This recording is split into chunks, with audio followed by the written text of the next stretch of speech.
Good evening, everybody. My name is Christopher Harrington. I am your Fairfax County Director of the Department of Public Works and Environmental Services. Some of the essential infrastructure services that we do provide for the people of Fairfax County is solid waste management. So thank you for joining us today for our forum specifically to hear from leadership of HOAs here in Fairfax County. I wanted just to open one again to express my appreciation for y'all taking time to share your perspectives with county staff and with the County Board of Supervisors. The purpose of tonight's meeting is a listening session. So the purpose is for us as county staff, and we are recording this meeting, to hear from you and to record your perspectives specifically about how the county's proposal to move towards a residential unified sanitary district model for residential trash collection could impact residents who live in HOA communities. It's a listening session, so it's not a question and answer session. We won't be asking questions, or we won't be taking questions from you. Katie, if you wouldn't mind being able to unmute Supervisor Alcorn for me, please, and we'll recognize him in just 1 second. But the purpose is really just for us to record and get your perspectives. We won't be answering questions. There will be a brief presentation at the very beginning of our meeting, just to sort of remind everybody what we're talking about when we're talking about the Unified Sanitary District, or USD, proposal. But again, our primary purpose is to understand how people living in HOA communities, and most specifically in communities where the HOA manages residential trash collection, could be impacted should the county proceed with implementing a Unified Sanitary District, or USD, model here in Fairfax County. Again, this session, anyone from the general public is welcome to watch. The recording that we have and any information that we have will be on our website. If you are interested in more information about the specifics to the degree that they exist on the county's USD proposal, that is the place that we hope that you would go, is the USD website, the county's USD website, where all of the information that exists is available, and where the recording of this meeting and any notes or summaries of it will also be available for you. Again, the general public are welcome to join and listen, but we really, when we move into the comment periods of the meeting, we're really looking to hear from leaders representing HOA communities, because our specific purpose is to understand how the USD proposal could potentially impact those HOA communities. No decision is going to be made tonight. The county staff are not the ones making this decision. There is no timeline for a decision. The public hearing that was previously scheduled for last year to initiate the 5-year waiting period before any action could be taken has been indefinitely deferred. And so I can't tell you what the timeline is going forward. I can tell you that the Board of Supervisors did specifically ask us to get more information from the private hauling community, so private trash collectors, which we have done. And if you're interested in that, you can visit our county website. And the purpose for tonight, to get more information from folks living in HOA communities. So with that, I do want to acknowledge that Supervisor Walter Alcorn from the Hunter Mill District is joining us tonight. Supervisor Alcorn, you should be able to unmute. Maybe? I am unmuted. Yes. Thank you, sir. If you would like to welcome anyone, please. Yeah, thank you very much, Chris. Thank you very much for that introduction and framing the event here tonight. And just to reiterate that, I will be listening, and the board passed a resolution that I put in to pause moving forward with the USDs at this point, but also specifically to go out to the HOA community and then separately to the hauler community to get feedback. So in addition to the things that Chris said, that staff is going to be listening for, I'm also going to be listening for things that are working and things that may not be working as well. I've certainly heard both, and I look forward to hearing from folks tonight and listening to the discussion. So thank you, Chris. Thank you, sir. I do want to recognize that we do have other super magisterial district offices represented. And so we've got, I noticed folks from the Braddock district office online. and maybe a few others. So to Supervisor Alcorn's point, the board is listening, county staff are listening. And with that, I just wanted to say thank you again for taking time out of your evening to share your perspectives. That's important information for us to understand and for the board to understand as options for solid waste management into the future continue to be refined. With that, we'll go a little bit deeper into the purpose of the meeting and the ground rules for tonight. And so I will pass the microphone to one of our division directors here in the Department of Public Works and Environmental Services, Matthew Adams. Matt, please. Oh, thank you, Chris. Evening, everyone. As Chris mentioned, my name is Matthew Adams, and I'm the division director here inside of the Solid Waste Management Program. And I'll be going through the presentation as well as doing a little bit of the facilitation of the general comments in the comment section at the end. So I want to go ahead and make as much time as possible for everyone at the end to get started with the presentation and move along. So today, the agenda for today is for us to go through and talk about what a USD is, why it's being recommended, quickly review the participation of the survey, and to go through the themes that were consistent from the survey responses that were generated from the individuals that took the survey, from HOA leadership. And finally, there will be an open comment at the end. So to get started, I want to remove as much confusion as possible, so I'll review kind of what the concept of a USD is.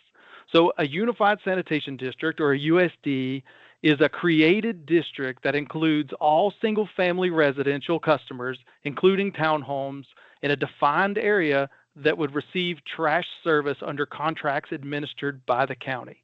So this would potentially include all residents that take their trash and recycling to the curb rather than a shared dumpster.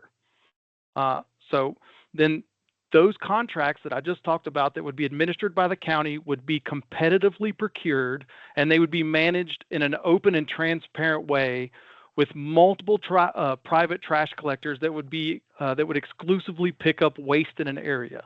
So these would be contracts that are publicly available, and this is something that Fairfax County Solid Waste Program currently is doing. It's something that we are doing right now. We have a contract out with the hauling community to pick up some of our residential collection. Included inside of that USD, the customer service for those contracts would be Fairfax County. So Fairfax County would hold the collector accountable through contract standards. And again, this is something that Fairfax County is already doing. And the Solid Waste Management Program is currently providing customer support services for the collection for the customers inside of our Newington collection group. So for about 44,000 customers. And additionally, using a USD, or a Unified Sanitation District, this would allow for Fairfax County to expand the service options that are currently not available today for all of the residents inside of Fairfax County. Some examples of this would be like food waste collection, bulk pickup, the choice of your cart, the size of your cart, as well as many other options, right? So moving on to why. Why is this being considered?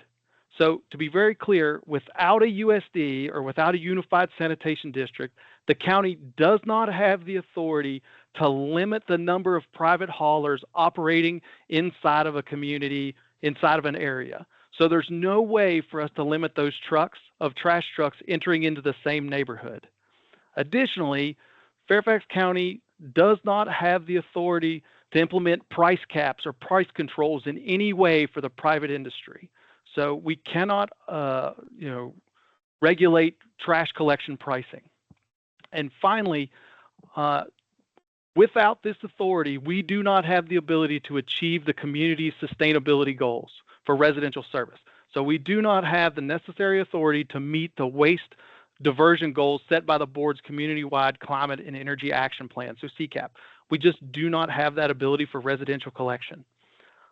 Additionally, there are several communities that are in the United States that have a similar system that is successful. Montgomery County in Maryland is an example of a community. Minneapolis, Minnesota, as well as Tampa or Hillsborough County in Florida. These communities have similar systems that are a Unified Sanitation District that provide services to their residents, and it is successful.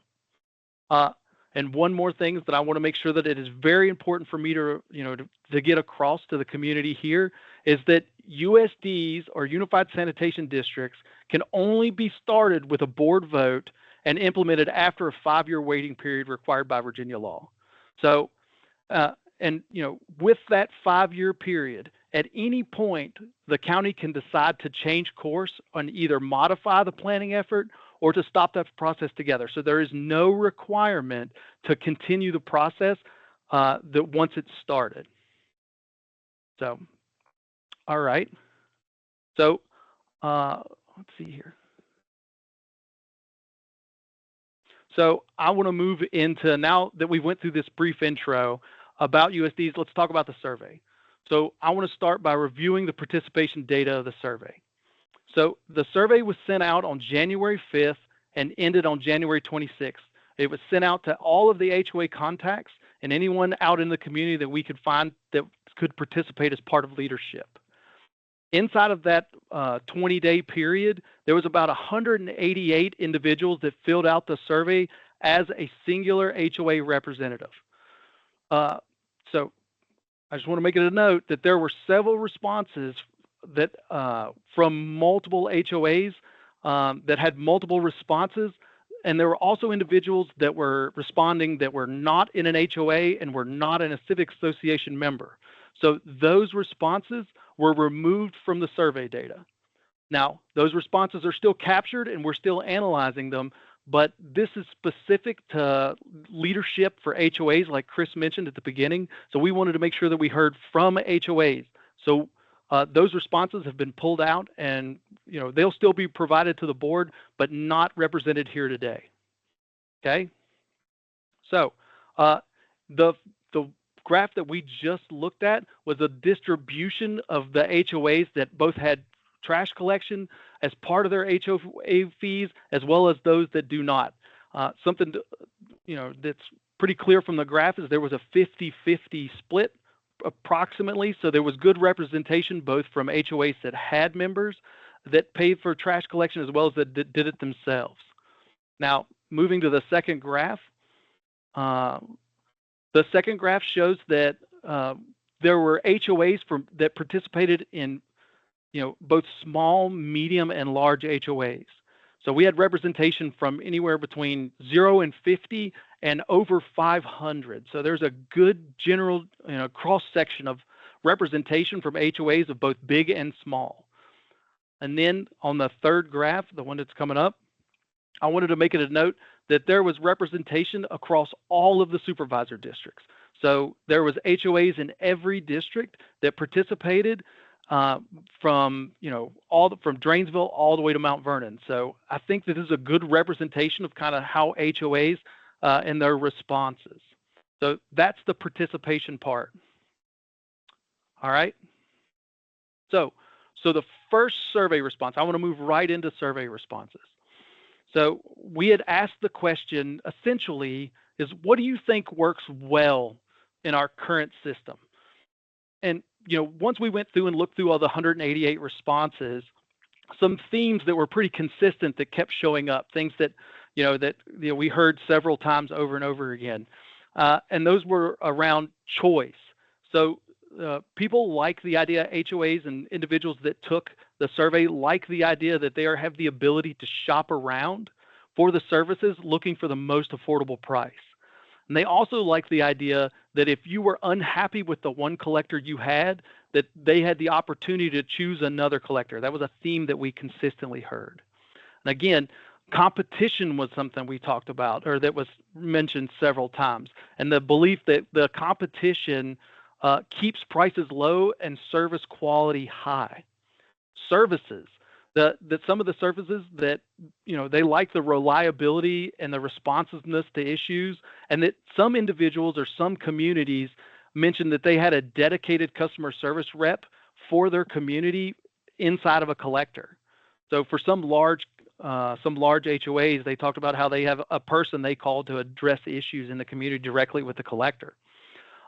They talked about flexibility, how they can customize their service based on what their community needs, such as twice a week pickup. They could negotiate bulk pickups, and the use of small trucks, as well as, again, cost was a consistent thing that was brought up, as HOAs that could negotiate their waste collection cited that, they talked about how they had, really good pricing, or they had better pricing. So that was some of the big themes from question 1. So moving to question 2. So we asked that, what do you think could be improved in the current waste collection system? And again, you're going to see a lot of the same term coming up, where they're talking about how costs, how there was individuals that consistently discussed how transparency in the price from their collector, as well as why are the prices that keep increasing so much over time. They wanted more transparency. And some HOAs mentioned how they wanted consistency, specifically from HOAs that do not represent, do not contract trash service. They talked about how, it was hard inside of their community because people's individual rates were completely different from house to house. So they varied wildly. They wanted more accountability. So they wanted more enforcement and oversight of the collector's contract terms, service standards, and service issues. They talked about how something that could be improved in the community was the reduction of trucks from multiple haulers in the neighborhood. They also talked about that we should have more expanded services. So interest in, curbside bulk pickup, winter yard waste collection, as well as different size carts and glass recycling at the curb. These are all consistent themes that were, brought to our attention, or that were submitted inside of the survey. And finally, some of the outreach for facilities, they suggested that we have improvements to our county facilities, as well as, including some of our transfer stations, and they talked about recycling centers and how helpful they would be. And again, some people, they put out there that, there's nothing that needs to be improved, that the system works perfectly, that's as intended. So we made sure to capture that. So for the third question, so he said, well, what do you like about USDs? What do you think is going to be good about this, this potential idea? And a lot of people thought that there was the potential for lower cost to the resident was a big boon, or something that, could be beneficial to the individuals inside of a USD. So the potential for lowering those costs. We heard from HOAs that it would be helpful to them as a board member to go through and to have the county manage these waste contracts, because a lot of the members are volunteers. And it can be very time consuming for them to go through and have to negotiate this. So it would be beneficial if the county took that role on. One of the other things they mentioned was consistency in pricing, again, in services countywide. Especially for small HOAs, they noted that they didn't have the same negotiating power as some of the larger communities. Again, something they like is the fewer trucks. There's less disruptions, as well as, it provides for a safer community. And again, expanded options, expanded service options. There's the potential for them to get something, an expanded program out of a USD, especially if it's across the entire county. And just like before, sometimes they didn't like anything about it. So I wanted to make sure that theme was captured. So question 4, what concerns do you have with the USD approach? So, what gives people pause about moving forward with a USD? Well, again, cost. That is, as you can tell, that's a pretty consistent theme across every question. People are very concerned about whether it goes up, whether it goes down, and how that could impact their homes. They're worried that that an HOA will be as an HOA, they were worried that they would be responsible for managing the payments for each resident. Then that added burden that I'd mentioned previously. And they were also worried about the cost of the additional staff that would be needed to implement something like this. They were concerned about the loss of choice and flexibility, that they would no longer have the ability to customize their service to their community needs, and they would lose those specialized services. That they would get stuck with a bad collector, and then they wouldn't have the ability to change it, or that that we wouldn't be able to hold them accountable. And consistently mentioned across the board was that what this might impact senior citizens. They wanted to make sure that that senior citizens were protected. Some of the additionally with that loss of choice and flexibility, they talked about the how this could potentially bring a middleman or someone another level of management into the customer support process, making it more difficult to get issues resolved. And something that we heard about, that's pretty consistent across the board is that, some people mentioned they don't trust the government. They don't think that we would do a good job, that we would be inefficient, or that, that there's just this is another way to tax the residents. So that's what was put in as one of their themes. And then transparency and accountability. So there were concerns about the procurement process and how the contract terms would be, implemented, whether it was the contract length, some of the service levels, the quality, service issues, how those would be resolved. And another one is that they were concerned about how this would impact small haulers, that this might put small haulers out of business if the contracts were not written specific with some of them in mind. Question 5.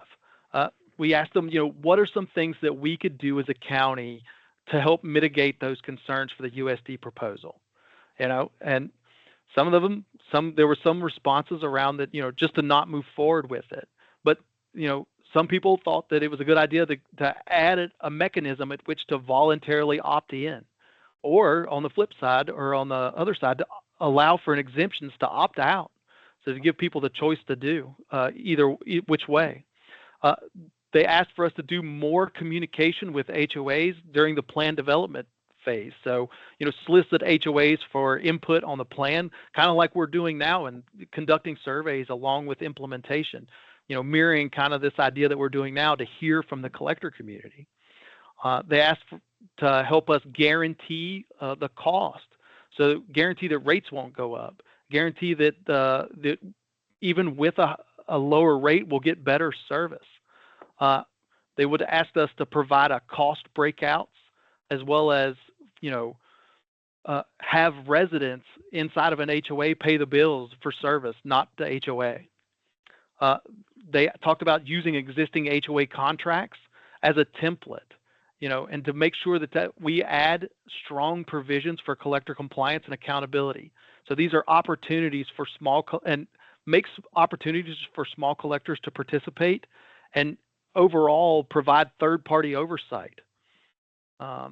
Some of the service options they talked about that were themes inside of this was they wanted to make sure that there were multiple haulers, that people had options for cart sizes, that the potential to add bulk pickup, as well as to make sure that we're posting what that frequency of pickup is, that let people choose whether they want 1 or 2 or however many they need.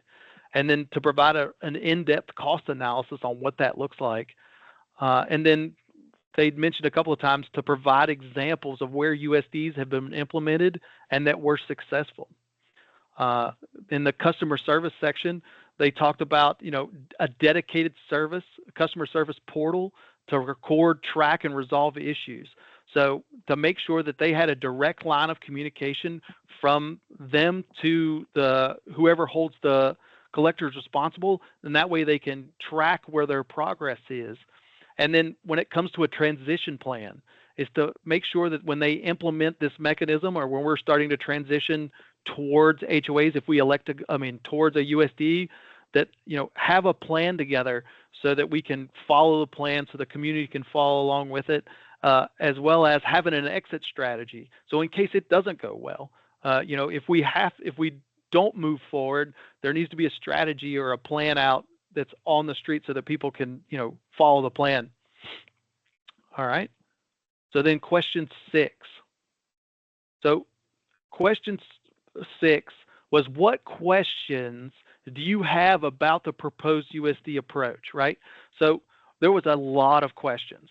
So we are, this is a listening session, so we're not going to go through and answer a lot of these questions, but I just wanted to let people know that, these questions, what people submitted, and there's an example of a lot of the questions that were submitted that I put up here, they were extremely helpful.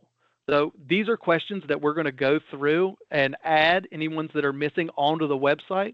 so that we can start answering those questions. And at the end of the presentation, there's going to be a QR code as well as a link that people can access that will allow them to go to the USD page, and that's going to be the best place to get to be up to date on what we are doing with the Unified Sanitation District proposal, as well as for any additional information, and as well as the results of this survey. Those are going to be posted on that USD website. All right. So we just moved through a lot of the presentation. We did a lot of stuff, and I went through it very quickly, but I wanted to make sure that that we heard from the community and we went through the survey results. So now we're going to open it to the general comments. So individuals that have something to say or want to make sure that they're heard, please use the raise hand function so that you will be called on, and then you'll be unmuted. You'll be allowed to unmute, and then you'll have to unmute yourself. So we put up on here like where the raise hand function is, as well as where the mic is to unmute yourself. And I ask that before speaking, as a general ground rule, before you speak and speak on a subject, please say your name and the HOA you represent. Because we want to make sure this is for HOAs, this is for HOA leadership. If you are not an HOA leader or a representative of the HOA, please, if there's time at the end, we'll have time for anybody that's not an HOA member to speak, but please have HOA members speak first, or leaders speak first. That's what we're here for. And to remember that, try to keep it within 1 to 2 minutes. We want to make sure that we have plenty of time for everyone to speak. And if there's time at the end, you can always come back and provide additional comments. And what we're going to do is that we're going to run the comment section from now until 8 o'clock. So we've got an hour and a half specifically dedicated to the individuals in the room that wants to provide comment. And then finally, just as a reminder, the county will not be answering questions. This is for us to listen, not to start answering questions. I want to make sure that we're hearing that feedback. As HOA leadership, this is your conduit to the Board of Supervisors. This is an opportunity for you as an HOA leader to speak directly to them and to share anything you wish the board to consider moving forward as we talk about some of these decisions in the future. So that's what the intent of this section is for. Okay? Okay. Well, so. Okay, Mark, you should be unmuted and able to unmute yourself.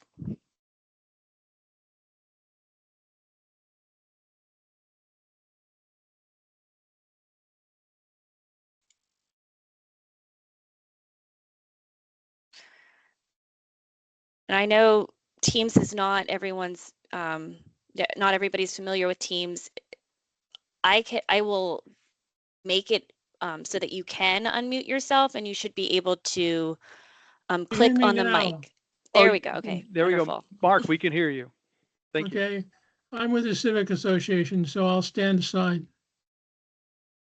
But if you're with a civic association, you can represent. I mean, that's fine. This is an HOA and civic association. So Mark, by all means, please.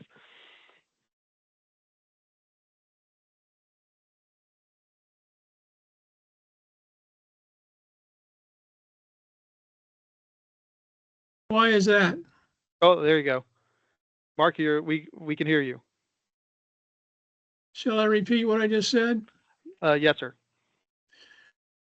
So in the notice you sent out, it made it sound like this survey was restricted to HOAs and excluded all others.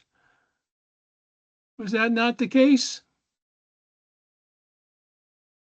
Mark, the intention of the survey was specific to HOA and leaders of HOAs so that we can understand how the county's proposal could impact HOAs that manage their own trash contracts for residents. So if you're representing residents and you feel like you would be uniquely impacted, we'd love to hear from you. If not, thank you for joining. Please visit our website if you're looking for more information. Thank you. My community is not an HOA. Thank you. Thanks for being here. Joseph Johnston, you should be able to unmute yourself. Okay, thank you very much. First, let me just make a comment about Mark's comment. The fact that this was just limited to HOAs means that that whole survey is false. There are many civic associations that have the same issues and same challenges that the HOAs do. The fact that you did not include them means that you have an underrepresented pool to be looking at. So I'll start my comment. Since you haven't put anything out new since last year, we have to assume that things are as they were back then. As we understand this current proposal, it directly impacts our community's ability and all other communities to self-manage relative to trash removal. DPWES is proposing a countywide trash removal program. This is a proposal for all communities that will lose the ability to manage their own services. I'd like to say that everything that you had in question 2 can be corrected or fixed without any inference or interference from Fairfax County. My name is Jay Johnston. I reside in Virginia Run. I am the president of the Board of Trustees. We project that this is going to be a huge loss of service for us. We currently pay less than $35 per month per resident, per household. We have 1,406 homes in this community, all single family. We've seen estimates as high as $50 or $60 per month. No one HOA or civic association will be allowed to opt out of the program. But the county's own business estimates, the payment mechanism and enforcement are expected to fund the necessary staff for as many as 64 personnel and additional facilities, a call center, project management, and even organics and an organic farm, which has yet to be determined where it will be located. This should not be forced on another county. It should be in Fairfax County. We all know that there is no land suitable in Fairfax County for this. It's also going to include mandatory recycling and composting. This is a pay-as-you-throw program. Residents are based on the size of the containers and zero waste. For Virginia Run community, we will lose our twice-a-month trash removal, unlimited yard debris, recyclable removals, and whether or not we go with organics is entirely different. Simply speaking, this is another tax on Fairfax County. The residents of Fairfax County are taxed enough as it is. That's all that this represents, is an additional tax. I want to go over a couple of questions. These are questions that I don't think you have answered. Where's the cost savings? What can the county guarantee actual cost savings to an HOA, to anybody? Quality of service. Can the county promise better services than what we currently receive? Recourse. If services are unsatisfactory, what recourse does the HOA have? Current standards. Can you guarantee our current level of service, including a twice-a-week trash pickup? Some places it's backdoor service and parkouts. Can you guarantee that? Customization. Under a one-service-fits-all approach, how will you maintain the customized service that some people receive today? Amenities.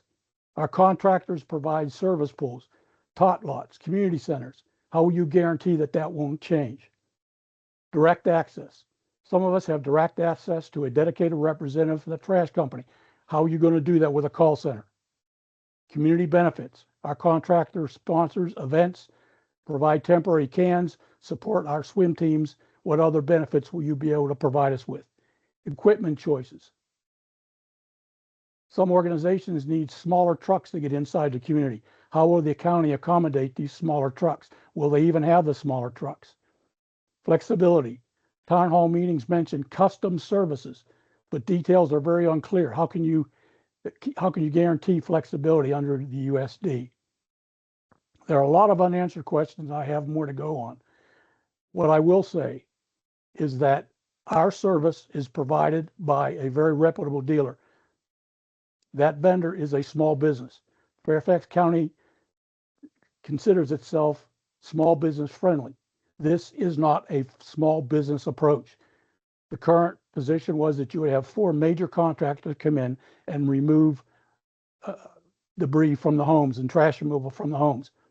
I don't believe that that can be accommodated by 4 individual contractors. These will be large contractors contractors who care less about their customers. The only thing they care about is collecting the money from the county. The county has a monopoly. They will be collecting trash as well as have a pricing ability at the refuge center and what they call the dumping fees. So the county raises both fees. What does that leave us? So I'll end there. I thank you for listening to us. I thank you for listening to me. One final comment. If there is an association out there that needs help in trying to resolve their current problems, I open myself up to be able to help you, to give you a copy of a contract that works for us, to help with negotiations and help find a better way. This unified sanitation district is not the answer for Fairfax County. You only received 180 HOA comments. There are over 12,000 in this county. You haven't heard from even 10%. That's all. Thank you. Well, thank you for your comment. Kevin Corcoran, you should have the ability to unmute. Yep, thank you. Hi, my name is Kevin Corcoran. I'm with the Preserve at Winmar in Chantilly. I want to thank you guys for hosting this. I know it's not easy. I appreciate the information. We have an HOA. Our management company has negotiated our trash contract, and they've done a very good job with that. We have a hauler. We get twice a week trash, once a week recycling, and yard waste plus bulk pickup. And they've done a very good job for us. I can see the value of a USD for communities without HOAs. I used to live in Greenbrier where I was on the Civic Association there. There was no real organization there, or HOAs, like you pointed out, that don't arrange the trash pickups. But the benefits that you noted as part of the USD program are already being addressed in the more proactive HOAs. As I said, we've got one company. We have been through the contract negotiations a couple times, but with only one company, we don't have multiple trucks on our streets. Our management company has negotiated good rates for us, and they hold our hauler accountable. We've had 3 different haulers over the 20 years I've been in the HOA, because when service levels have dropped, we've gone out and put it out to bid. And we do get the kinds of custom services that Joe, the last speaker, was talking about, where we have that kind of flexibility. And I think there are some real legitimate concerns that the customized services that an individual HOA might need are not possible to be delivered on a county-wide basis. The HOA next to my HOA has 7 houses. They're going to get lost in the shuffle. I don't know what their needs are, but certainly they don't have the same needs as my HOA with 150 homes, and certainly not for communities like Virginia Run and others.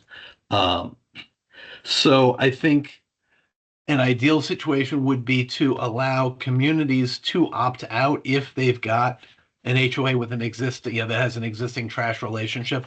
Because if we do have just a handful of a handful of large haulers, there's not going to be that same attention to detail and attention to the communities. I would also say that you talked at the top about the fact that there are other communities out there that have successful programs, but you didn't define what successful means. Is that successful for the county? Is it successful for the HOAs? Is it successful for the individual residents? And that's something that is going to be an outstanding question. Obviously, if Montgomery County in Maryland is having success with this, that's much more relevant to us than what might be happening in Tampa, Florida.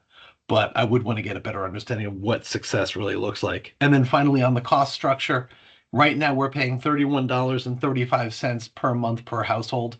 I can't imagine how the county is going to be able to come anything close to that. So those are the concerns that I raise. I'm going to sign off now, but I do thank you for hosting this platform today. Well, thank you. We appreciate your comment. Hunter Hamilton, you should have access.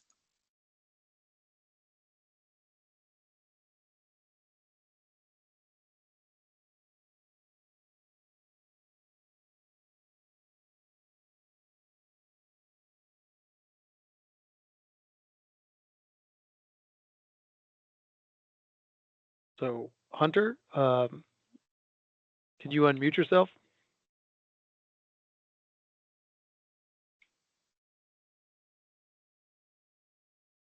If you're unable to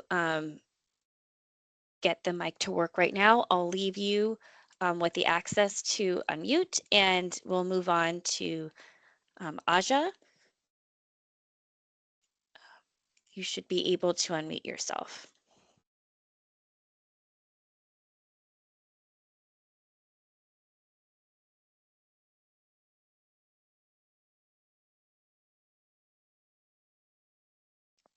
I think we lost that one. So John Crampian, you should be able to unmute yourself. Hi, good evening. Gentlemen, thanks for the time for doing this. And thanks for your service to our community. First, as a government employee in a different line of work, these things are always, I understand how these things are. That said, I just want to, as the HCA for the Hayfield Citizens Association president for 684 homes, our community is firmly against this. In my 2.5 years as president, we've had one resident talk to one member of the board one time that had a problem with multiple trucks coming through on different days. Since this initiative came through, we have been inundated, it's probably too strong of a word, but we've had a steady drumbeat of residents and members firmly against the loss of choice. I would, and the board of the Hayfield Citizens Association would just ask that when we look at hiring more, county employees, that we look at the FTEs and the pensions that they're going to need for all of this, and we apply them at things like public schools, public transportation, public safety, things that aren't going as well as they could be. Whereas with sanitation, from Hayfield's perspective, if it's not broken, don't fix it. So I appreciate your time, and you all have a good night. Yeah, thank you for your comment. Hunter, are you able to unmute yourself?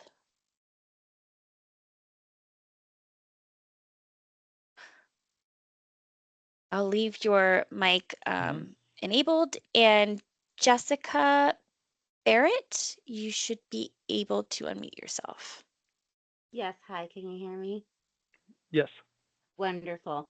Hi, good evening. Thank you again. I know other people have said so as well, for holding this forum. I think it's a really great way for us to get information and also to hear from other communities.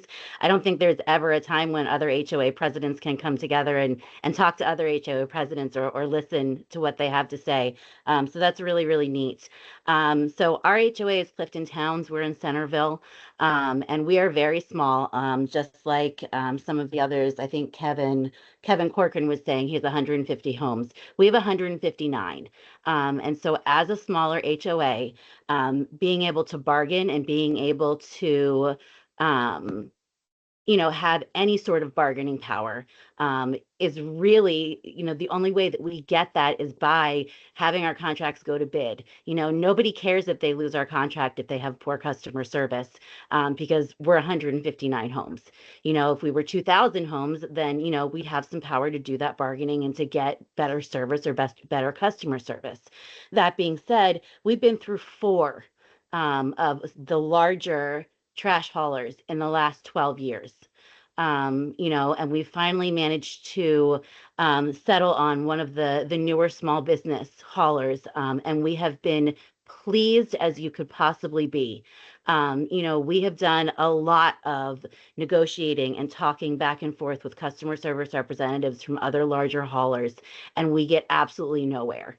And what that ends up doing is it makes our community look terrible when we have trash sitting out for days and days, or trash that's strewn all over our streets because they threw a bag into the back of a trash compactor and, oops, it broke and everything went everywhere. Customer service for us is very, very, very important. We don't have multiple trucks going through our HOA. We have one.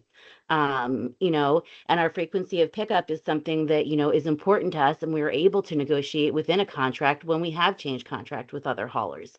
You know, I feel like with the USD, that's not going to happen. You know, also would like to speak to, you know, the cost. We're paying $32 a month per household. You know, an HOA for us, we can't afford anything more than that. You know, we are, like I said, 159 units. We're tiny. You know, and we just don't have the budget to put that into place without passing that cost along to our homeowners, you know, and we don't feel like that's fair either. You know, we do a very good job of being fiscally responsible, and we like that choice for our community to be able to find what fits for our community. You know, some of the, you know, perks that you were talking about, bulk pickup and size of containers, you know, that's not something that we really care about. You know, and I know maybe some of the larger communities do. You know, but for us, that accountability piece is really, really important. And we like who we have. So we're recommending and we're asking for an opt-out, opt-in section.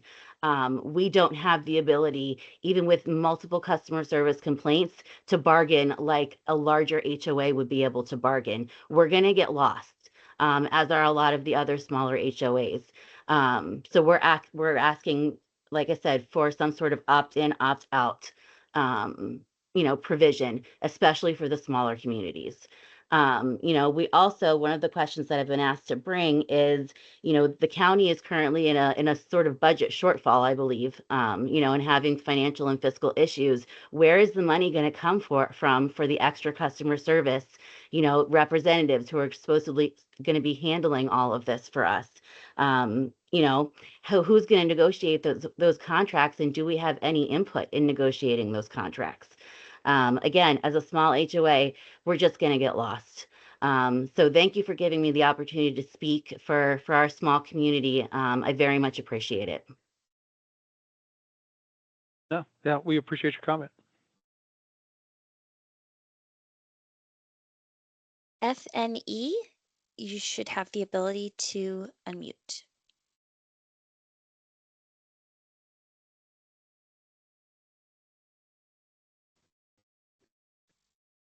Okay, can you hear me?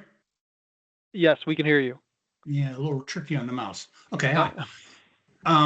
My name is Jeff Flading. I am the Fairfax National Estates HOA representative on this topic. Fairfax National Estates is a HOA of 60 homes, Western Fairfax. We've successfully been managing our HOA and contracts with volunteer board for 25 years. We have no issues in this area that you need to fix. Quoting my father, it ain't broke, don't fix it. We like the responsiveness of running our own contracts, and it has never been an issue over the 25 years. We've changed contractors a few times over the years to get better deals, and we find running our own competition helps keep the contractors on their toes, and it's very clear to them who they work for. And it wouldn't be so clear if they worked for the county. We'd be just a little blip. Trash, and here's something you didn't bring up, and I did put it in the comments, and I just don't know if you thought this through. Trash is incorporated in HOA documents and fees. How many HOAs are there in the county? I think, from my understanding, is the county doesn't even know, but it's like 1,500 or more HOAs and community associations. Who will compensate those HOAs for the administrative and legal expenses necessary to change their HOA documents, to conduct HOA meetings, to get approval such that we can, and the fee structure and the legal fees to make sure that we haven't botched our HOA documents in a way we get sued for? Who's going to pay for that? Does the county plan to help compensate the county-driven expense, or are we supposed to eat those costs? And if we are supposed to eat those costs, that's a lot of unhappy voters times 1,500 plus. We do not support growing the county staff to impose this. We do not support county fees to fund this. We do not want this. Thank you. Well, appreciate your comment. Thank you. Ken Balbuena, you should have access to your mic. Good evening, everybody, and thank you so much for hosting this forum. Good to see you, Chris. Thank you, Matt. Supervisor Alcorn, thank you for hosting this as well. I am representing the North Springfield Civic Association. I know we were talking about HOAs. We did get the invitation to take the survey. We provided answers, so I'd love to be able to provide some insights here. A couple of things. One thing that's very concerning for us is when we're reviewing at least your why slide, like why you're doing this, 2 out of the 3 points were focused on environmental goals more so than the quality of service. So my question then kind of becomes a rhetorical question for now is the goal to improve trash collection services, make it more affordable and make it more efficient, since affordability is a huge issue throughout the state? Or is it to meet the environmental goal? And to me, it sounds like from your responses that the ultimate issue is to focus on an environmental goal that really does not consider HOAs and civic associations, or more of like an afterthought. I think that's also apparent in the county's actions, where Supervisor Alcorn had said when they postponed this back in October for the first public hearing to do some community outreach. And this is like the first time that there has been a large scale community outreach effort. So I applaud you for being able to do that. It's just been a very long time. So actually, I think the first time was August, and then it got postponed to October. All the talk has been about HOAs. There's not been considerations about civic associations. With our particular civic association, we provide residents with a lot of different options that they can self-select. And we try to negotiate the contracts with some of the larger haulers so there is a preferential rate. By having a unified sanitation district, it would limit that selection. And that was a big choice. Choice is a big theme that we've heard from a lot of our residents. They like being able to switch if the prices get too high, if the service gets too bad, then they can swap over to a different company. So choice is huge. We had some people years ago ask us about why can't we do leaf collection? And when we looked into the process and we provided the community the response, the only way we could get specific leaf collection from the county is if we were considered a sanitation district. And the process for that, current process, is to get a 55% approval rate from our community to opt into county trash collection service to be able to get sanitation district, designation. I don't think that you are going to be getting a 55% approval rate from all of the communities based off of the small sample that we have here tonight and based off of what, kind of buzz this has been going on. So if the current process to switch over to county services is a 55% approval rate, I think that's something you should hold yourselves to, and the board of supervisors should hold themselves to as well, making sure that we are listening to the residents. Lastly, I guess the last 2 things that I have here, last thing I have here is the opt-out option. When this was discussed early on, there was discussion about there being an opt-out option, but we still haven't seen what that looked like. We haven't seen whether it's going to be community-based, whether it's going to be each individual resident's going to be able to do that. And with us, we have a lot of senior citizens in our particular community. So if our senior citizens don't have well enough information on how to go through the opt-out process, they're going to be paying taxes on the service that they may or may not even be using. And that was also another argument they had when we looked at possibly being a sanitation district several years ago. So in short, I think it should be more about, the focus should be more about collection of services, not meeting an environmental goal. And second is, I think we should be looking at civic associations as well as HOAs in their particular perspective. And I would love to see an opt-out option that's clarified and thought through a little bit more. So thank you for your time, and I look forward to participating in a future event. All right, appreciate it. Thank you for providing a comment. Cameron Adams, you should be able to unmute. Can you all hear me? I Awesome. can. Thank you very much. My name is Cameron Adams. I'm the Director of Covenants Administration at Reston Association, representing Reston Association. I just want to give a quick shout out thanks to Catherine, and I think I saw Conrad on the call. Thank you all so much. Your help has been invaluable in answering some of the questions that you've been fielding from us as we've gone through this process. First, I'll start with Reston Association represents more than 22,000 individual properties to include almost 9,000 detached and attached homes in one of Reston Association's 140 cluster associations. 5,000 single-family detached homes, almost 5,200 units across the 32 condominium associations, and almost 4,000 units within more than 25 multifamily complexes, which all are serviced by various haulers within the county. Many of our cluster representatives and board members are going to be here on the call tonight. Reston Association has been considering similar initiatives and applauds the county for taking the lead in studying ways to make trash collection simpler and streamlined for our residents.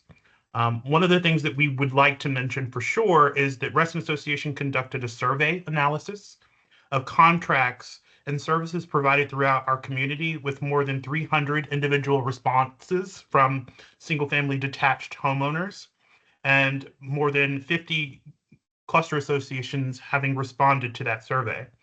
The analysis reflected a wide disparity in rates charged for similar services, and we like to make sure that that analysis is shared with the Board of Supervisors, and so we will follow up with sending that to Supervisor Alcorn's office so that it's memorialized for the Board of Supervisors to read at their leisure. Reston Association members currently contribute to Special Tax District Number 5, which routinely runs a significant surplus. We urge you to consider that instead of burdening Reston taxpayers with an additional USD tax initiative, that excess funds from the Small Tax District 5 be used to help absorb fees for which the Unified Waste Collection Initiative will potentially happen. Under the broad spectrum of the uses available to similar tax districts and the surplus generated by Small Tax District Number 5, we would urge you to consider an MOU, a Memorandum of Understanding, to bring these two aspects together. Many of the questions that we have were memorialized in the survey results, so we won't reiterate many of them, but to better serve and inform our members and the impacts of a potential USD, more details are required.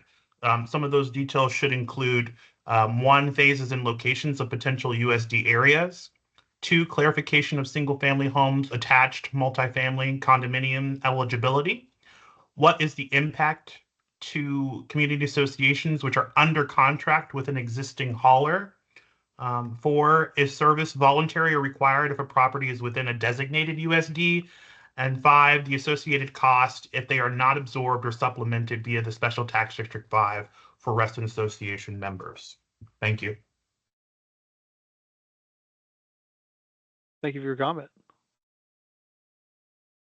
Howard Coffer, you should have access to your mic. Yes, thank you. Can you hear me? I can. Excellent. So I'm Howard Coffer. I'm the president of CrossPoint, which is in southern Fairfax County and Fairfax Station and Lorton, 1,350 single-family homes over 77 streets. There were a lot of good comments I've heard tonight. I try not to reiterate all of them, but this does nothing for us, this proposal, and so we strongly oppose it. We currently have a 3-year contract with a large company. They've had our contract for many, many years now. I've been the president for I think 19 years, and I think they've had it all during that time. We get great service from them. We know who to contact if something goes wrong. We have a dedicated account manager as a large HOA, so I guess we have that benefit.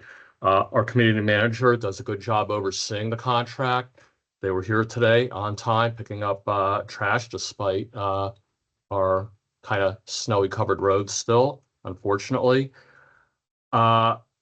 With just the one contractor, we don't have the problem with multiple vehicles on our streets on multiple days of the week. So one concern is it was 77 streets. What if we got broken up? That would be a worse situation than what we have now. We have twice a week pickup. We have the recycling pickup, yard recycle rather, and we can arrange bulk pickups when we need it. We have toters if we want them. So we've got all the things that have been talked about here. And this would cost us so much more money. My understanding is that the county is paying 600 county residents who are currently covered by the county pay $610 per year. Whereas for us, it's about $328 per year, which is $27.30 a month. I can't imagine that we would do better with the county, given that they cost so much more right now. So if something like this were to go forward, we would very much want to be able to opt out. Oh, and one more thing. I can't imagine. I think that I read the county's papers like last year when this first came up, and it talked about the not being higher taxes for this. And I don't see how that would happen. You're going to need, and I practiced before I retired government contract law for the federal government. You're going to need contracting officers. You're going to need contract administrators. You're going to need a bunch of people, and that's going to come out of our tax dollars. I think someone referred to that earlier tonight. So very much opposed to this. Appreciate your listening. Thank you very much. Oh, appreciate your comment.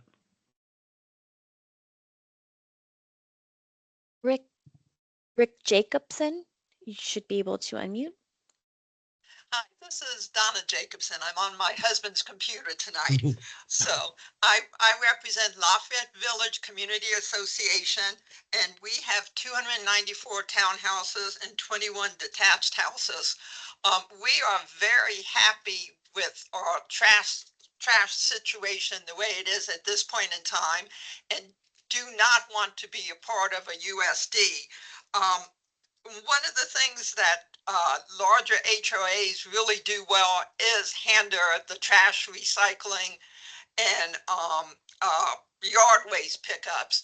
We have good contracts with that, and if we don't, we definitely hear it from our residents. So it's one of the things we definitely have under control. I am concerned if something like this does go through, we want the ability to opt out. However, I am concerned about how that is going to be instituted, because we would want to opt out as an entire HOA. We do not want the county allowing a few of our residents to opt out and join a USD, or, you know, because that could even make it worse in our situation. Also, I was happy about the surveys going out and the management being able to fill out the surveys. But I also think I did. Oh, you did good. Yeah. I also think that residents should be getting surveys. Yep, you're good. Sorry, we had to mute a previous person. So please continue.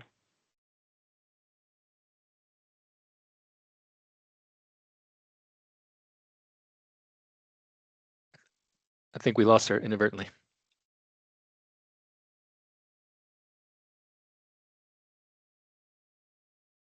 Oh.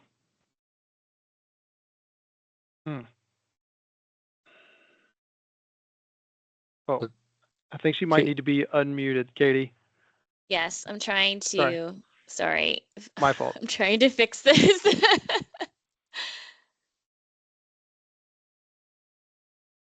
Oh.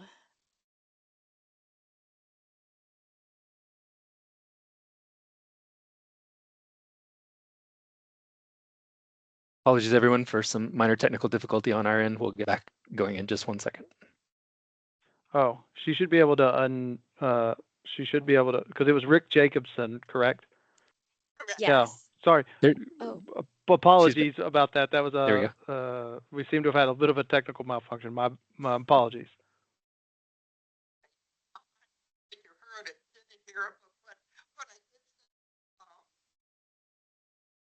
did. Oh. I'm with Lafayette Village Community Association. We're very happy with the way we handle our trash contract at this point in time. And that one thing that larger, we have 294 townhouses and 21 detached houses. And one thing that larger HOAs have to do well is to take care of the trash. Otherwise, we hear about it from our residents. And so we definitely have that covered, and we definitely think that HOAs should be able to opt out of this program if they choose. we're also concerned about how that opt-out option will work, because we want to opt out as an entire HOA. We do not want to allow some of our residents to be part of the county program. We want to keep it as one HOA a block that way. We were also happy to participate in the survey that was sent to the management, but at the same point in time, we feel that our residents should be able to fill out surveys and participate, because a lot of times our residents have very good ideas, and we've learned a lot from our residents. Thank you. Appreciate your comment. And again, sorry about the bit of a technical malfunction. So That's many okay. apologies. Thank you. Thank you.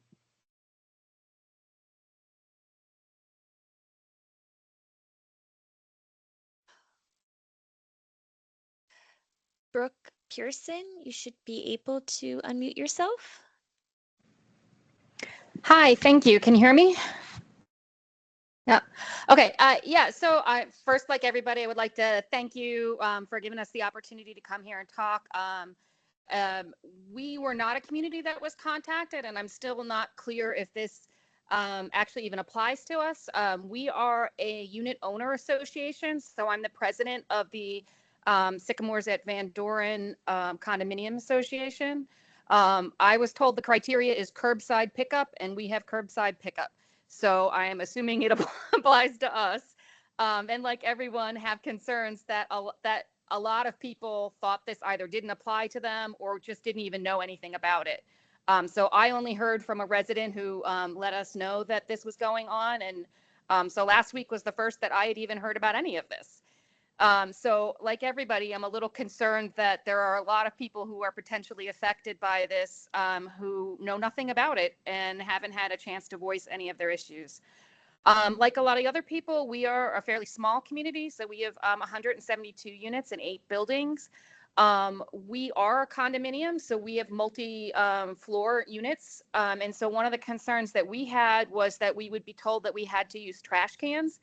And that would be difficult for us to manage because people have to go up multiple flights of stairs. And we also have very little room in our units to have a large trash can. So when you think about those kind of like big bins that people use, it just is not conducive to the way our properties are set up to have them. So we currently put out bags at curbside.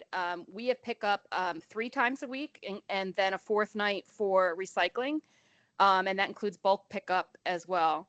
We're very happy, like everybody has said. Our costs are low. We're below, for all those 4 pickups, below $25 a month per unit.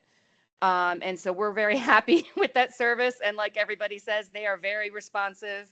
You know, we've been able to work out what a time limit on when they have to be here, and you know, have really negotiated strongly. We have a great property manager who has worked hard to move that. So the cans and the number of days are a concern, again, because we are using bags and not big containers. That means we have a lot of waste that comes out multiple times a week.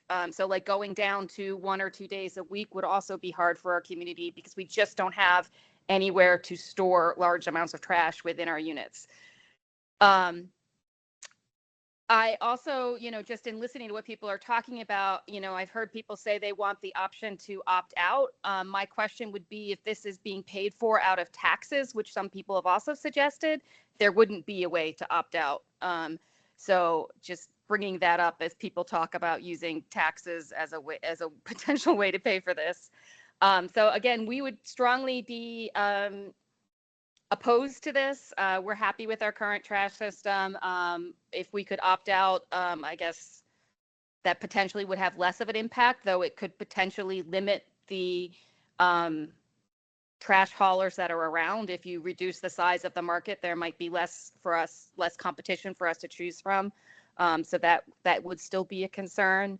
And so it just kind of feels like we don't have a problem. It doesn't need to be solved. And we'd like to keep things the way they are. So thank you. Oh, and I'd just like to say too, I really, again, would like to see more outreach to more communities. I think there's probably a lot of condominium associations and unit owner associations who did not understand that this applied to their communities, and therefore were left out of surveys and communications. So again, appreciate you having this meeting tonight, and thank you. Thank you. Lauren Murphy, you should have access to your mic. Hey, good evening. This is Lauren Murphy, and I am the board president of Woodstone HOA, which is one of the largest HOAs in Fairfax County. We are in the Franconia district, and I have been on the board for about 23 years and president for most of since 2009. We do use a small company for our trash hauling. We are happy with them. We had a company previously that we were not happy with, and we were able to switch.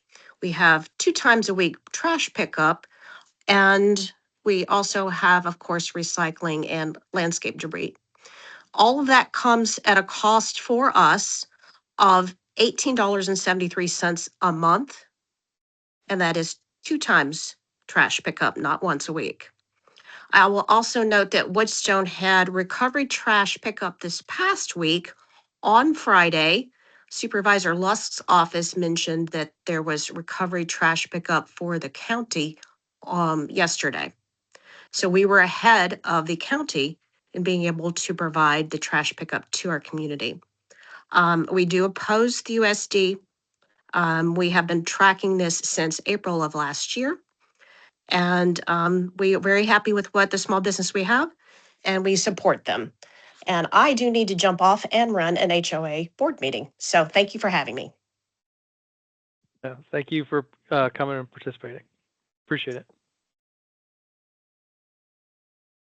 Byron Hennessy, you should have access to your mic. Yep. Great. Can you hear me? Great. Yeah. So thanks for letting me speak tonight and listening to our comments. I'm with the Colvin Hunt HOA. We're in the Drainsville district. We have about 50 homes, single detached family single homes. We've been around for 30 years. We use private carters. We've been able to get pretty good service, twice a week trash, plus recycling, plus yard waste. And we've had good service. We've put the work out for bid several times just to kind of keep them honest and make sure that the cost is competitive, and haven't had a need to change. So we're against the USD in principle. You'd think, being a small community, that we'd be kind of the poster children for wanting something larger, getting lousy service, but that has not been the case. So one point that I would like to make is that I think the opt-in, opt-out feature might actually work in the USD's best interest if you're going to go ahead and implement this anyway. It gives a good bellwether to the USD as to the service quality and responsiveness. If HOAs are opting out, that kind of gives you an idea that they're not getting it done.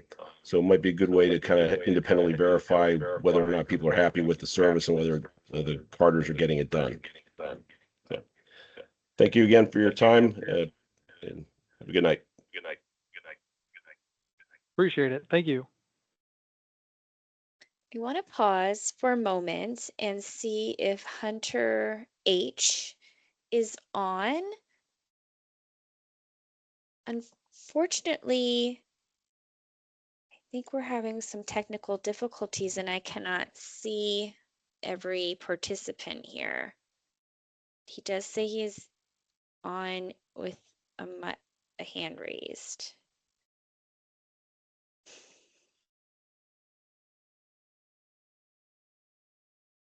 Katie, I do not see Hunter on either in attendance or with a raised hand. Okay. Same. I will keep going through the list and try to sort out the issue. Mm-hmm. Elise Grant, you should have access to your mic. Hi, thank you so much. I really appreciate the opportunity to speak with you all tonight. Thank you for hosting this forum. I am Elise Grant. I am the president of the Wedgwood Cluster in Reston. We are, compared to some of the small associations here, a micro association. We are about 63 homes, and we did a lot of work in the last year to renegotiate our contract down. One of the big concerns we have is about consistency of price. We've been seeing 10% increases a year for the past few years, and only in threatening to go to another trash hauler because our contract was about to expire did we see them jump back to the pricing of 5 years ago when our previous contract started magically. One of the things we find hard is that as a smaller community, with getting consistency of service, that has greatly improved in the last couple of years since you guys have started talking about the USD. I will say one of the concerns I have is the administrative burden of the program. How is this pay as you throw going to work? Who is going to administer it? And also the natural tendencies of people to act strange with things like pay as you go. I know family members who live up north who have two different varieties of this, and it's who's stealing, who's trash cans, who's slipping trash into other bins overnight because they don't have a trash can, who's, those sorts of things that then as an HOA person I'd have to sort of contract, dispute amongst folks. The other part of this contract burdens and costs as a smaller HOA, we're very cost sensitive. And one of the things about our current contract is there is a termination clause that would require us to pay 4 months of the service fees if we terminated early. So even if you are not thinking of doing an opt-out for the USD, I would certainly encourage at least a phased at end of contract approach so that small associations and even big associations, it's a problem probably for everybody, don't get forced into having to pay a huge chunk of their very valuable member dues that are very, very tight and very tightly controlled into a service that's not going to be provided because they're being forced into the USD. I'd appreciate any clarifying documents again about pay as you throw and how that gets administered because, I know it'll be confusing for a lot of our homeowners. It's new. It's not something that I've seen down here. And again, when I've seen it done up north, it does lead to confusion and conflict. Thank you.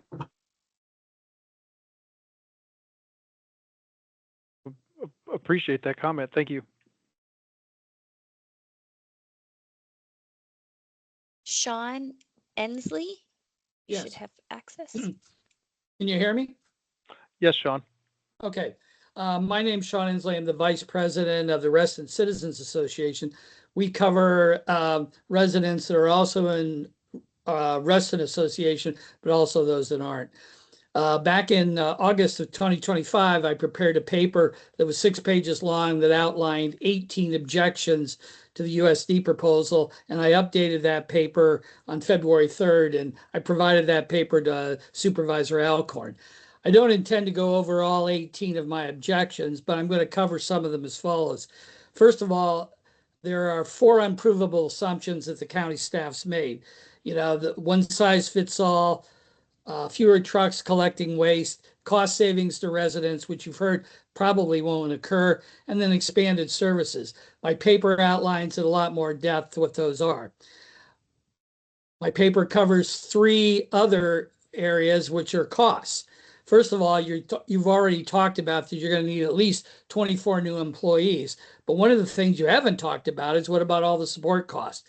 You're talking about call center reps, billing and software staff, accounts receivable staff, and all those sorts of things. And one thing you haven't even talked about is what about trash cans? Who's going to pay for that? And if you go through a bid service and the hauler says we want to have standardized trash cans to facilitate our service, who's going to pay for that? Finally, there are what I consider faulty rationale. I made 11 different comments. One, you've already heard before, solution in search of a problem. Second one is it's a destruction of residential choice. You've heard that from a lot of the other commentators here already. Third thing is a destroyer of jobs. We have 24 haulers, but if you go to a unified sanitation district, what about all those that are not going to be winners in that competition. Those jobs are going to go away. You made a comment that potentially, well, we could kind of change things. Well, once you've destroyed a job, those folks are not going to come back. I call it, there is one you can read my paper. I think there's discriminatory conduct on part of the staff with respect to this proposal. Through the pay-as-you-throw program, it penalizes large families and it penalizes those that might need a larger trash can. I call this one choice hypocrisy. The county, through its very many policies, advocates choice in many areas of living within the county, while you, on the other hand, through the USD proposal, are demanding a reduction in choice, and you will force individuals within each unified sanitation district to go to your designated winner of your contracts.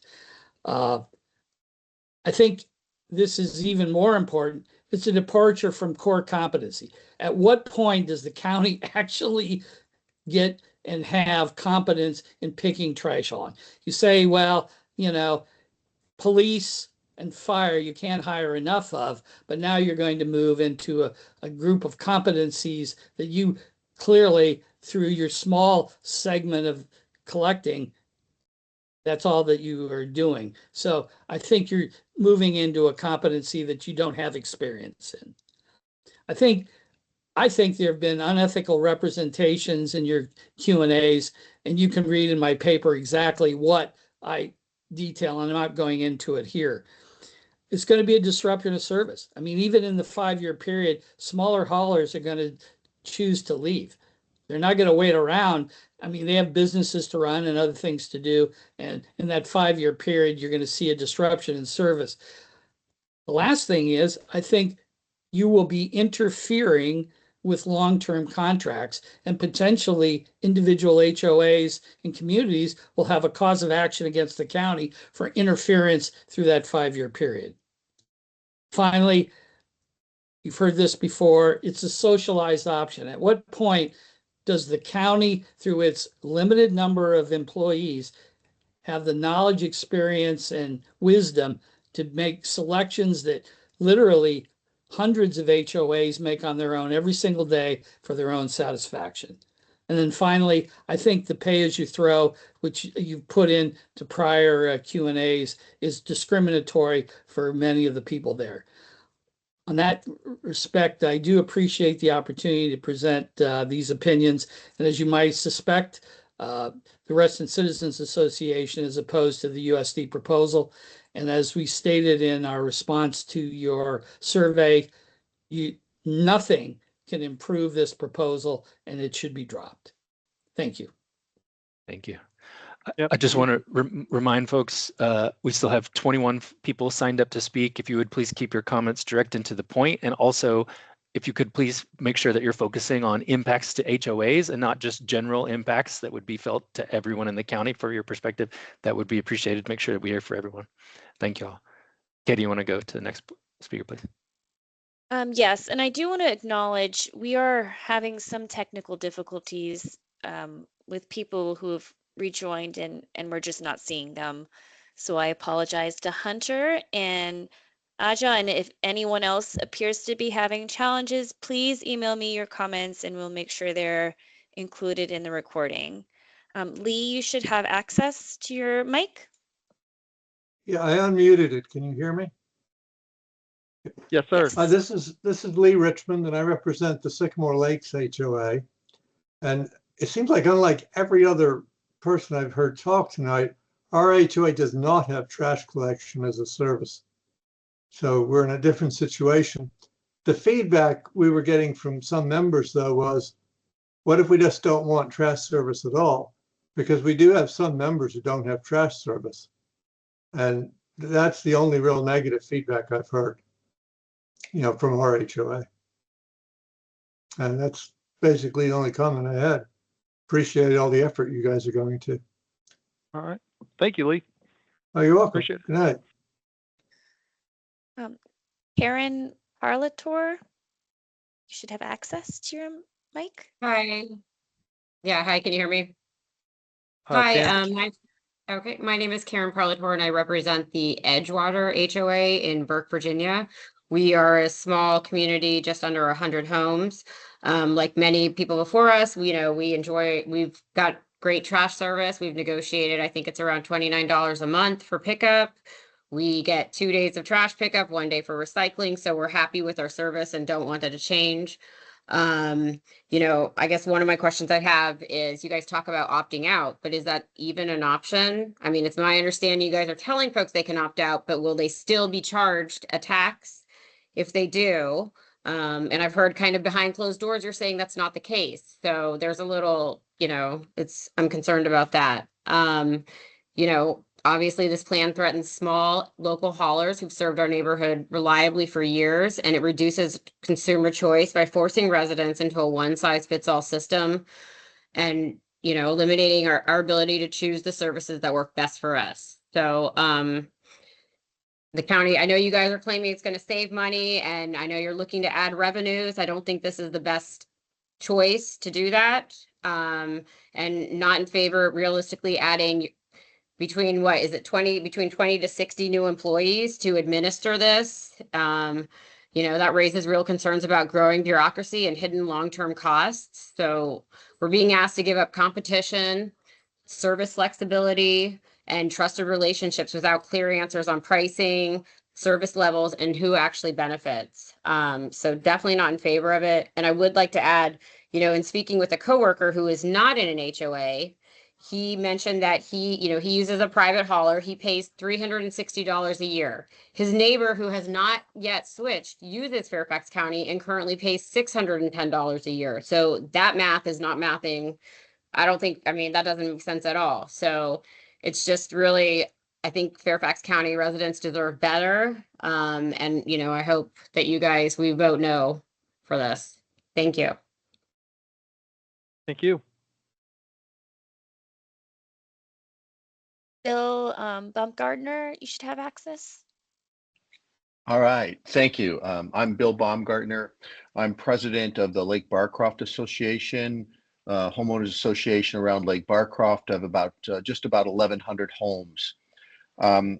We are in a USD already. And frankly, until recently, I didn't see much of a problem with that. The service has been generally fine. I don't get a lot of complaints about it. I think most people didn't think that the price was that bad, except that we've seen almost a 25% increase in the fee over the last 2 years.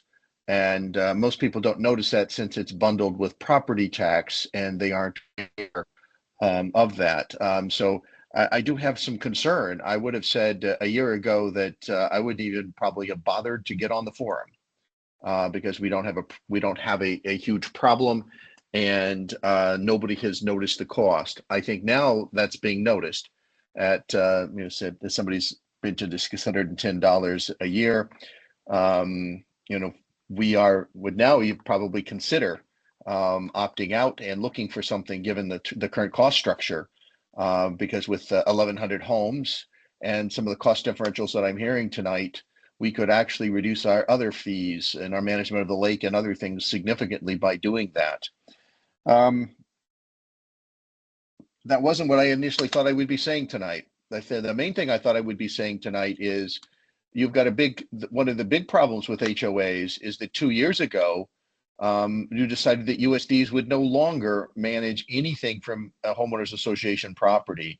We have 5 beaches here. They all have a single bin and a single recycling bin, just as if they were a home. And we were kicked off of the service 2 years ago because those were not residences.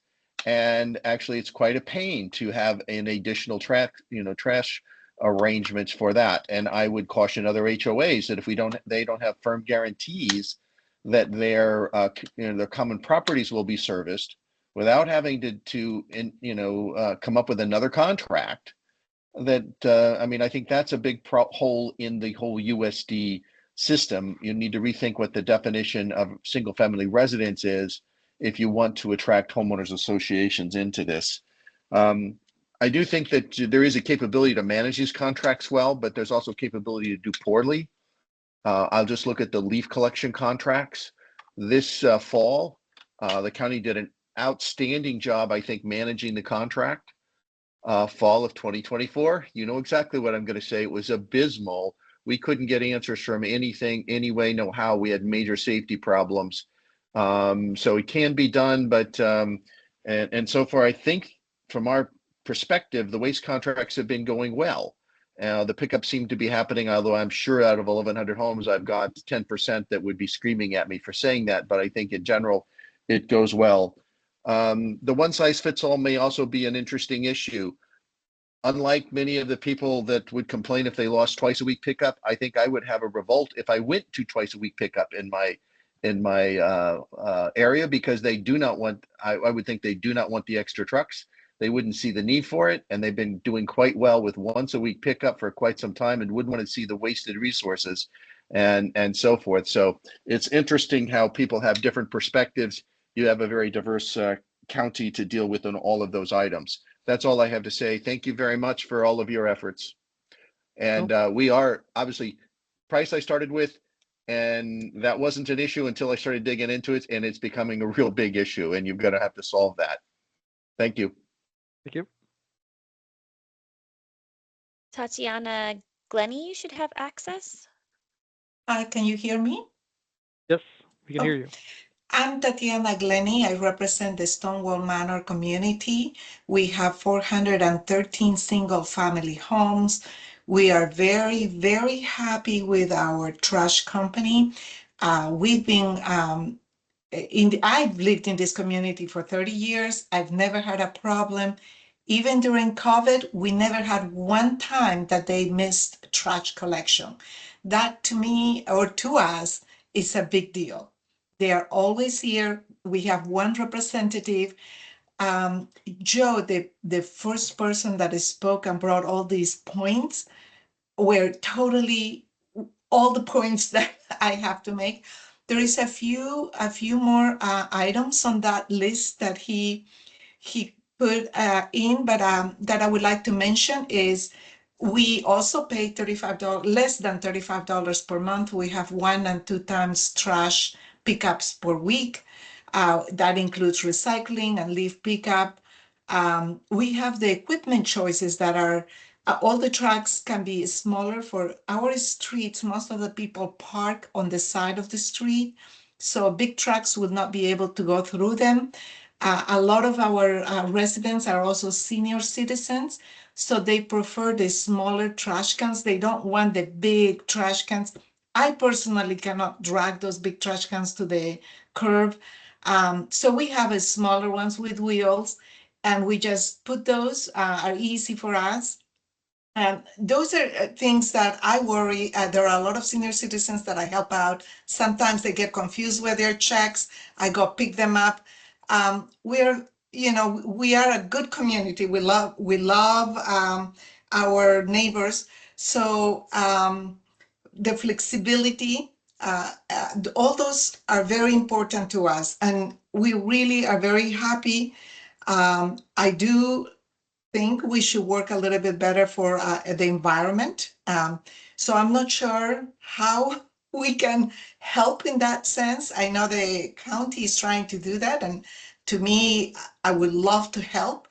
But at the same time, for the price, if it's going to cost us twice as much for less service, it worries us.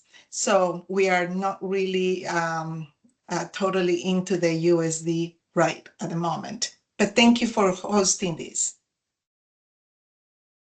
Well, appreciate your comment. Thank you. Elizabeth Lane, you should have access to your mic. Hello, can you guys hear me? Yes, ma'am. Great.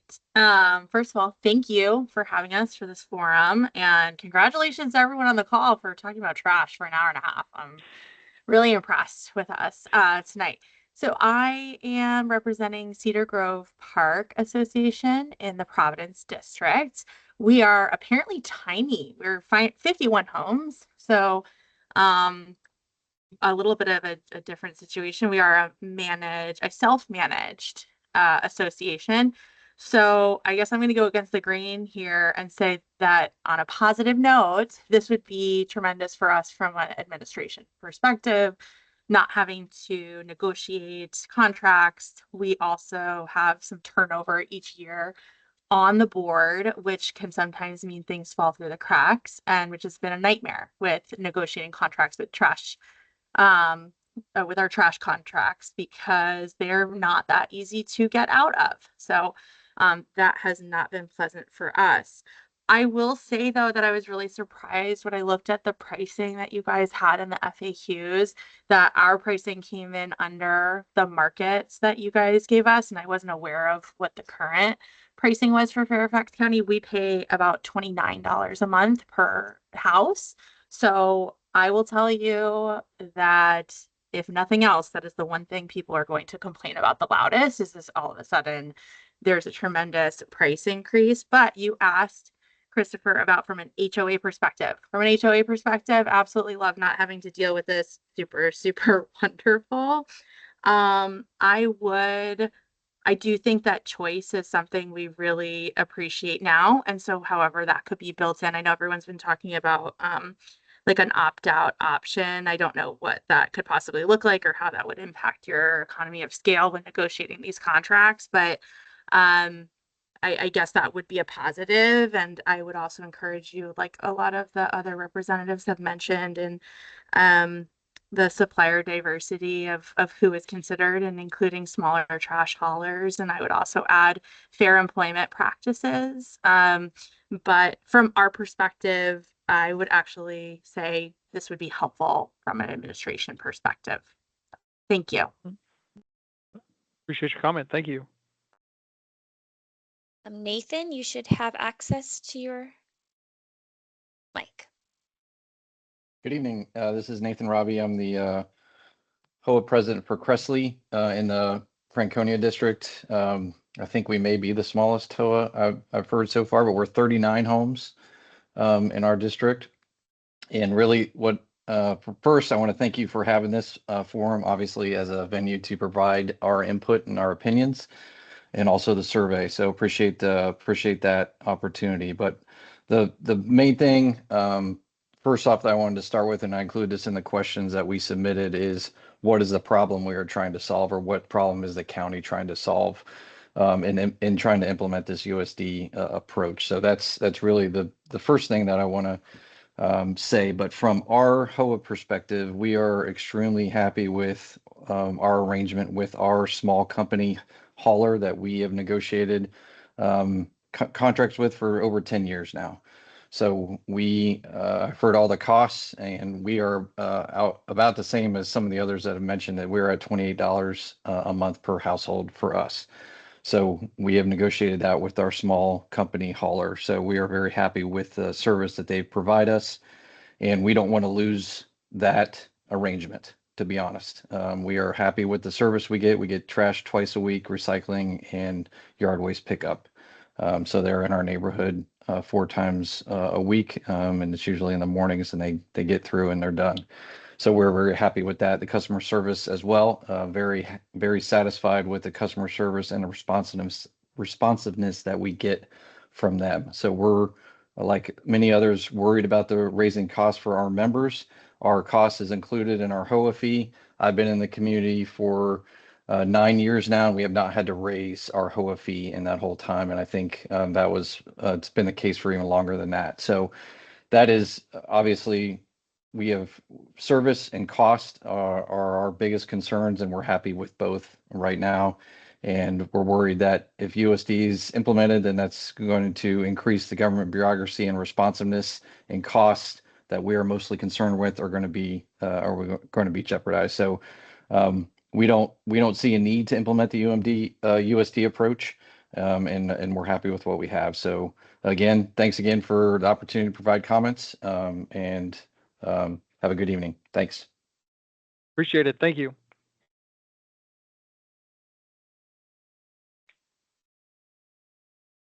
Donna, you should have access to your mic. Thank you. And thank you for this opportunity to speak to you guys regarding this matter. I represent the Faircrest Community Association in Centerville, and our properties are very near to Colin Powell Elementary School. And because of that, historically, we have negotiated our contracts with our waste management companies, the haulers, to have specific hours that the trucks run on our roads. And we have both municipal roads and privately serviced roads, private association roads. And we have negotiated those hours to avoid the trucks being out on our streets at the same time that the children are going to school. That kind of flexibility I only heard talked about by the woman from the condominium association, but for us, that's a huge part of the concern we have for our community. We also did not receive the survey, and I appreciated the explanation about how that went out. It was a very short time period after the holidays as well.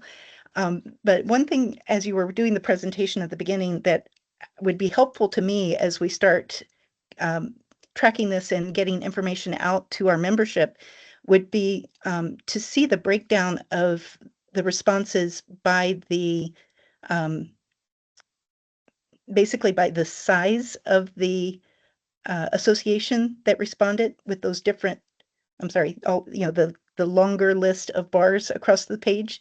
That would be helpful to see if there is a kind of a common thought about, we're this size and these are our concerns kind of thing, to see if there's some groupings there as we talk about it. Because as you may or may not know, Faircrest actually is made up of 3 associations, 2 neighborhoods and a master association or recreational association. So we have very similar aspects to consider on that with some of the other groups that have already spoken. In general, I would say that what we know at this point, we would not be supportive of a unified sanitary district. Again, I know you've explained it's early days and there's a 5-year period before it actually takes effect. But the other point that I wanted to circle back on that another gentleman had made earlier in the conversation, some of our governing documents that are filed with, I think, the state and the county contain information or contain statements about the services that are provided by the Homeowners Association. Some of those may include trash services, and the cost of updating that information, because it's very difficult to get the typically 2/3 to 3/4 membership vote to change those foundational documents, and then to get them refiled at the different levels that they must be filed could be prohibitive for an association. And with all of those elements that go into these kinds of changes, I would say that at this time, we are not supportive of moving forward with the district. Okay. Again, thank you for your time tonight and for listening to your your constituency. Thank you. Well, thank you for your comment. For folks wanting to make comments, I just want to remind you we have 15 or 17 minutes in our scheduled time. I think we're going to extend it to make sure that we've tried to hear from everyone, but please be brief, direct. You don't need to repeat. We're trying to elicit themes. So if you've already heard a theme, we're really trying to focus on something that you haven't heard already today. And we're trying to focus specifically on impacts to your HOA. So if you'd help us there, just to make sure that we have time for everybody who wants to speak to be able to at least make sure that any unique thoughts or novel thoughts that they have been shared, we'd appreciate it. Katie, please. First off, we are having some technical difficulties. I cannot see some people, so I apologize if it appears you've been skipped. Please send me your comments and we'll make sure that we're included with the recording if we don't get to you. Vicki, please, you should have access to your mic. All right, can you hear me okay? Okay, great. So I am Vicki Hallebeck. I'm the president of the Burke Village HOA here in Burke, Virginia, and we have about 139 homes spanning 6 streets. So we're on the smaller side. I feel like we have a different story than everybody else, and it really makes me wonder what we're doing wrong.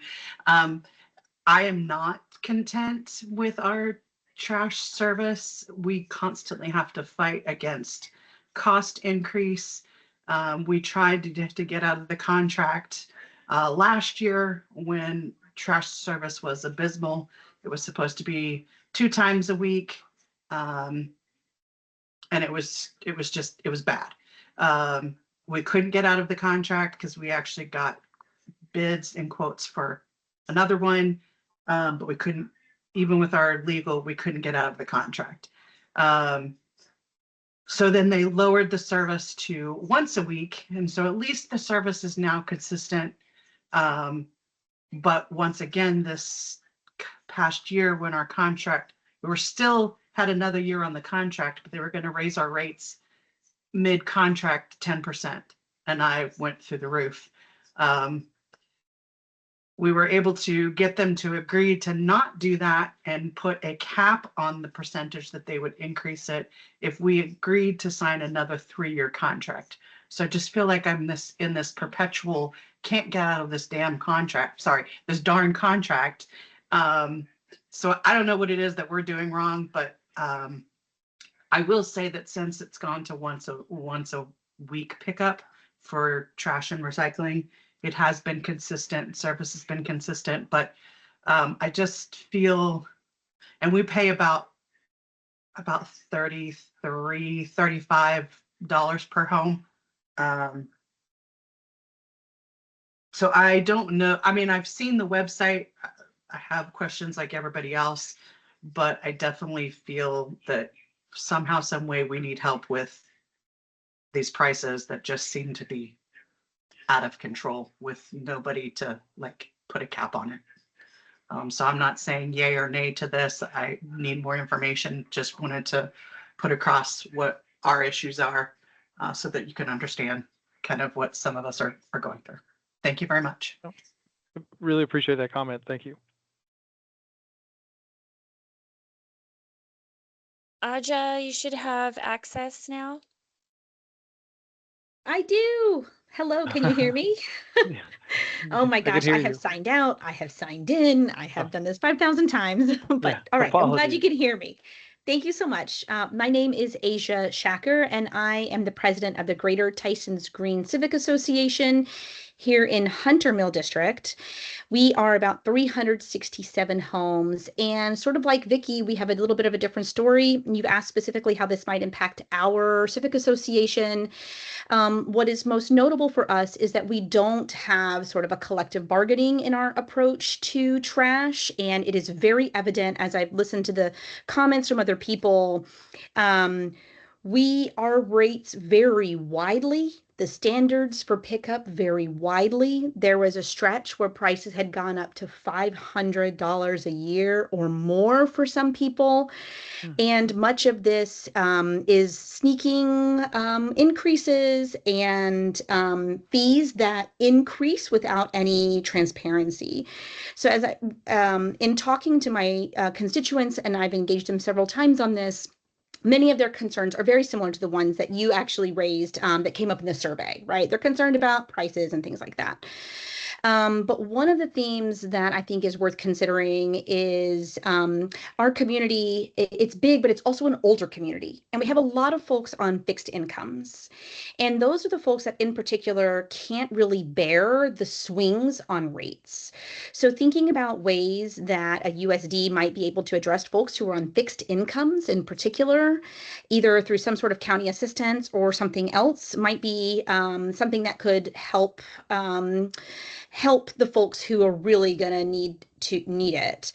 Again, in looking across at all of the examples of what folks are paying, I think what everybody's really pointing out is the power of collective bargaining. Everybody and all these other associations, I've seen rates from $18.73 a month to a high of $35 a month. That is far lower than anybody here is paying. My understanding is that a senior citizen discount might get you closer to the $35 a month mark here. But again, it's 367 homes. We're not all senior citizens. So the other sort of component that I think I should raise that would affect our community, we have 2 primary haulers that are hauling through. And the services, by the way, folks who are paying such low prices, they're getting far more services than we're getting. So this is an appealing sort of construct, but even though we have 2 haulers moving through the neighborhood, we have a lot of high pressure sales coming in from out of state haulers and other programs that are coming up and aggressively confronting our residents. So I do think that some sort of more structured program that, accounts for our senior citizens and those on fixed incomes, that provides the power of collective bargaining to lower the prices and increase the services, and that reduces some of these high pressure tactics in our neighborhood would be very much welcome. That said, and my last point is because we don't provide the trash services ourselves through our civic association, we do find that folks are all split, much as I said is reflected in the things that you the survey that you discussed at the beginning. And so I would encourage, as you have been doing through this forum and through your communications on your website, as much transparency as possible on the process. I appreciate that there's a 5-year sort of cool down period before anything could be implemented, just kind of making sure we reinforce those points, which would give residents a chance to sort out existing contracts and other things, I think would be very much appreciated for folks in communities like mine. Thank you all so much. And Katie, appreciate your patience as I logged in, logged out 5,000 times. Appreciate it. Thank you.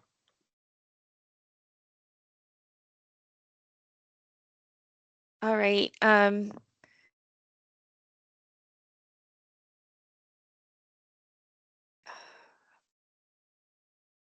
Heiser 51, you should have access.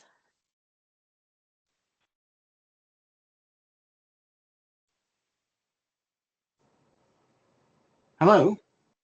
Hello. I'm Michael Miller. I'm with the Newberry Station Homeowners Association. We have 182 units. We get serviced 3 times a week, twice for trash, once for recyclables. And I'm pleased to find out that on a per monthly basis, we have the 2nd lowest rate I've heard tonight. So that's good news for our members anyways.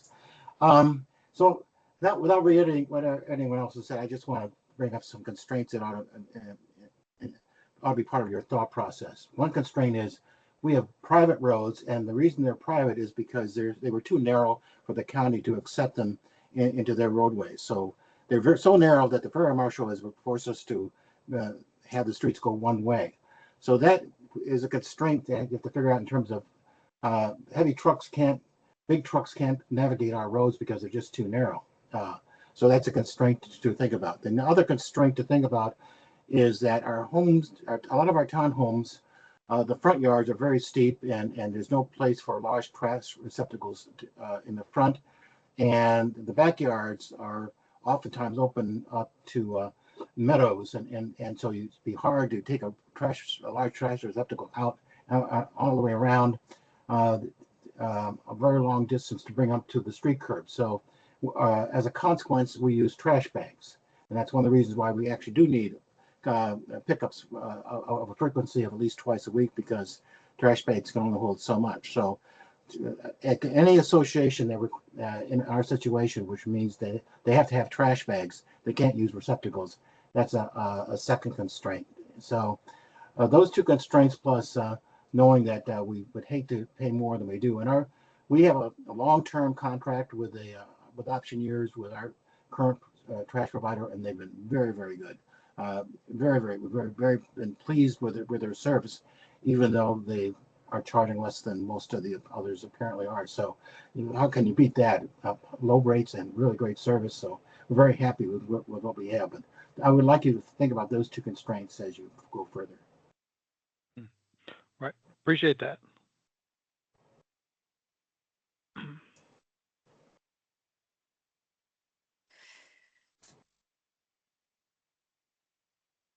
William Waters, you should have access.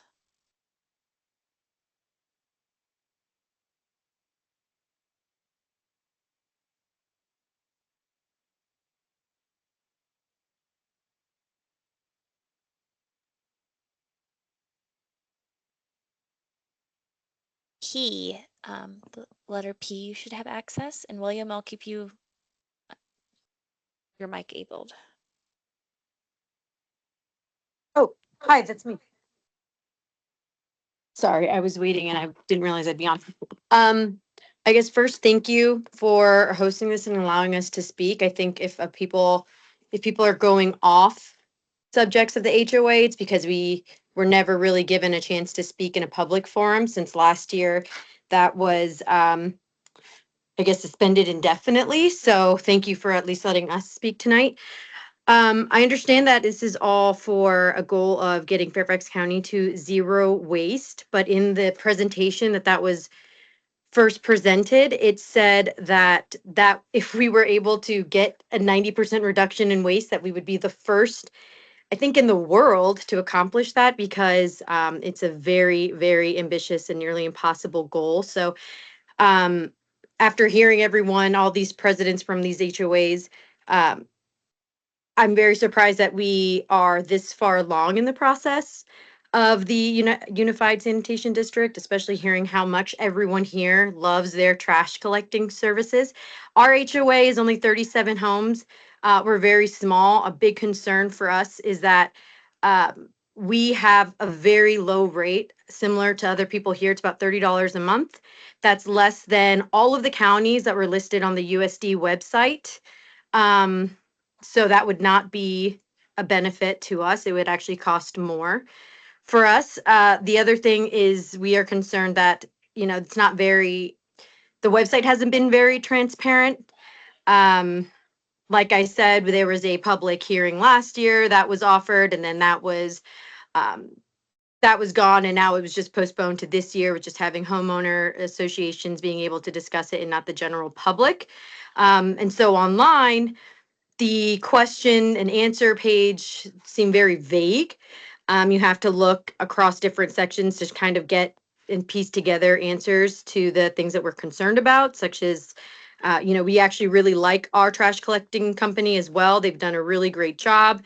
They might be ran out of the county if this were to go through. The county would generally be making essentially a monopoly, because they would be able to choose who would manage these contracts. And if they are not what staff would be directing the contracts to go to small women-owned and minority businesses, that's on the website as well. So if they are not a small minority women-owned business, they might not even get considered to win the contracts when those bids go out.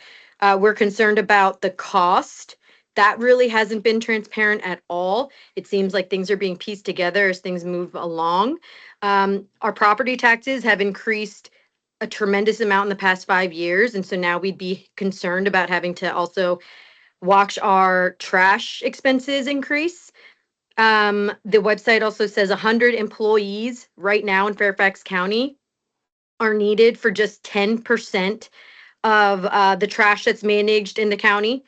So I don't know how you can expect to manage the 100% of Fairfax County trash with only hiring 24 employees or whatever was thrown around tonight. I just think it's going to be much more than 24. The website says there'll be promotions internally to move people around, to manage moving into USD. I know you look confused, Matt, I can see, but that's on the website when you look through, that it says there will be promotions to help manage in the next 5 years moving into the USD model, and then that more people will be hired to do this. And so when you hear all these people talking today saying that this is not something that's needed, we all like our trash collection services and everything else, I'm just trying to understand why we need to move towards this model of hiring more people and changing the entire county for something that people don't support. And I guarantee if this was put on a ballot publicly, the county would say that too. Anyway, back to HOAs. The enforcement of these new proposals, I don't know how that would happen either, with charging people more for having more trash or having charging per bin, or enforcing the mandated composting that's included in the proposal as well. I don't know how that would be enforced, but if people are driving through or calling on their neighbors, I'm trying to understand that as well. And so I really wish tonight was more of I wish we could also ask questions rather than just provide our comments, because you all did give some information earlier on, but it would have been nice to have these questions answered. I hear a lot of people speaking tonight about like opting out. I would just like to clearly state that we would just not like this at all. And especially not seeing, any of the supervisors on tonight, I think except for one. I think they should all be on here tonight, or at least hope that they will all have to listen to this and hear that this is just not something that anyone supports, and to please just not continue. Thank you for those comments. We are now at 8 o'clock. That is the conclusion of the time, but I know that we've got lots of folks who still have hands raised who haven't spoken. So we're going to extend the meeting by another 15 minutes.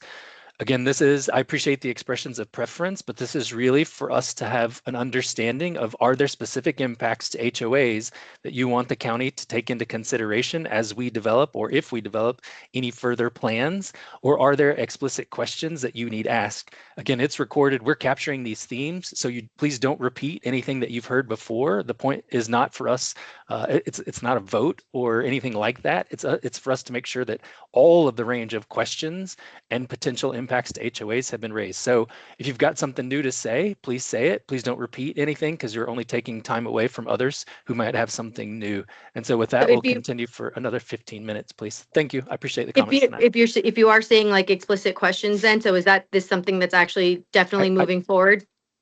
I think let's move on to the next speaker, please. We've captured input from you, and we want to make sure we've heard from everyone. So thanks for raising some of those issues that you raised for us. Thank you.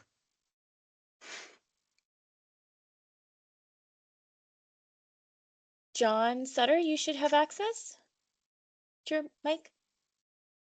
Yes, thanks. John Sutter. I guess we're micro on the community side, only 32 houses on a 1 mile road that we own. We, like some of the other smaller ones, aren't particularly happy with our trash because we have two companies. We do not have an HOA contract, and so it's individuals deciding their own. That means two companies, prices over $50 a month per home, and two trucks or 4 trucks a week, and two different companies, on the roads that we have to pay for resurfacing. So the only two things I'd like to stress, one might have been covered earlier, and quickly on that, is the opt-out for individuals. The few owners on our community that are dealing with these themselves are taking their trash to the dump. And so we need to be able to tell them this would definitely mean that you'd have to pay, a community rate as opposed to their own individual rate. And so opt-out is not just HOA opt-out that some people are raising, but some individuals get out of that. And the other thing, again, is to be able to go back to the community with a little bit better understanding of pricing options. That's been covered here, but it would be nice to see some more charts. I know there's other USDs, you mentioned Florida and other places, but what's similar to ours? You've talked about possibly 5, 6 different, broken down areas within this. Would that be equally covered as far as the same type of contract for each one? Are there smaller communities versus larger that would be handled differently? And so seeing a better understanding of how other USDs have accomplished what they've done and how much have they gone up per year, and then how many county employees did they have to do, seeing something that shows other USDs rather than people who don't believe that you're going to be able to manage controls, or people who are believing but just don't have the data. So the more data that you can put on, I agree that a lot of HOAs, including ours, didn't know about this in the past until kind of the last minute. And so providing that information ahead of time, more information so we can go back, would be particularly beneficial for us. Thanks a lot. Appreciate it. Appreciate that. Thank you. Carolyn, you should have access to your mic. Can you hear me? Yes, ma'am. Thank you. I'm Carolyn Kirby. I'm president of a cluster association in Ruston, 52 townhouses. And we are very happy with our current service, our vendor for our trash and recycling collection. I have a lot of concerns about this proposal to move to a unified sanitation district. I also, from what I've heard tonight, Mr. Harrington, you seem to be asking us to just comment on HOA concerns so that you can address them and go forward with implementing this. But honestly, I think this would not be a very good change for our HOA. I am sympathetic with HOAs who apparently have terrible contracts, are locked into contracts. My suggestion to the county is you are already providing regulation of these vendors in our county for HOA business. There should be some way for the county, for your department to educate HOAs on how to contract smartly, and even consider in your regulation to permit these companies doing business to stipulate that they cannot lock their HOA customers into contracts. I think there's a lot to be learned.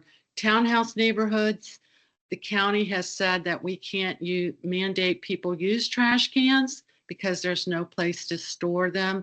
That's the way it is in our neighborhood. But our company is doing a great job in picking up. And so I have a lot of concerns, and I personally, I would work with my board to oppose this change in our county. Thank you. Good comment. Terry, you should have access to your mic. Can you hear me? Yes. Very good. My name is Terry Slater. I'll go very fast. I'm the community manager for Little Rocky Run Homeowners Association. We span both Supervisor Harity's and Supervisor Smith's districts. So we are large enough that we have half townhomes, half single families, about 2,700 units. Echo a lot of what we've heard: cost, choice. Want to reiterate the ancillary services that get forgotten that are negotiated in these contracts. So the gentleman from Virginia Run briefly mentioned, like, our swim team collection is connected to the contract. When we have holiday events, it's connected. All of these additional connections that are part of the contract that seems to be missed in this. Our regular service for our rec center collection is part of our trash contract. So that's something that I would hate to get missed in these discussions. Whether or not and how the county is going to negotiate the specific requirements for each community blows my mind, because I know how difficult that is just for me to be able to negotiate on behalf of both single family and townhomes. It seems like a lot of the discussion has been focused on single family. So just a couple of elements of townhomes, maybe, for your thoughts.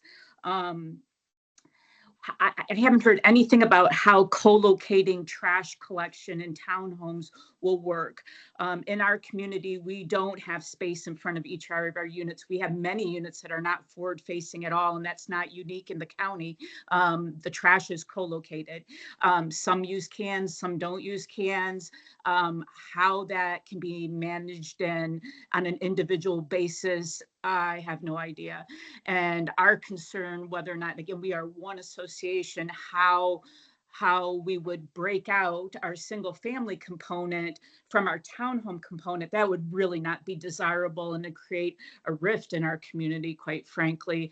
We are one, so I don't know how you would handle the separate requirements within one association or one area when there's such differences in what the needs are, right? Talked a little bit about canisters. Another thing that wasn't mentioned very much, there are many HOAs, their ARB standards are connected directly to trash. If trash is left out in front of our property, if trash this and that and the other thing, and those are part of our documents. And whatever the county is doing is going to have a direct impact on our ARB standards and how we do business. So I think that that's something that needs to be intimately looked at and considered. Some people buy in an HOA because they want strict standards and they want certain control over cans in front of houses and trash and things of that nature. So the impact upon the ARB standards, what canisters would or would not be required, will there be a common can per a whole community, per street? Again, that you talk about being able to choose. What happens to the cans that are already purchased and live in our community and are being used? Who takes care of those? Do they get disposed of? What happens? Yeah, and then for seniors, they really don't want to have to roll out a giant canister. They want to have the choice of a smaller one. Our community stands against the Unified Sanitation Districts as it stands right now. Would love to be able to opt out if that's something that could be done. Appreciate you soliciting the feedback and look forward to additional collaboration, but really do think that there are many specifics that need to be ironed out before this would move forward. So thank you. All right. Thank you, Terry. Elizabeth, you should have access. Elizabeth Many.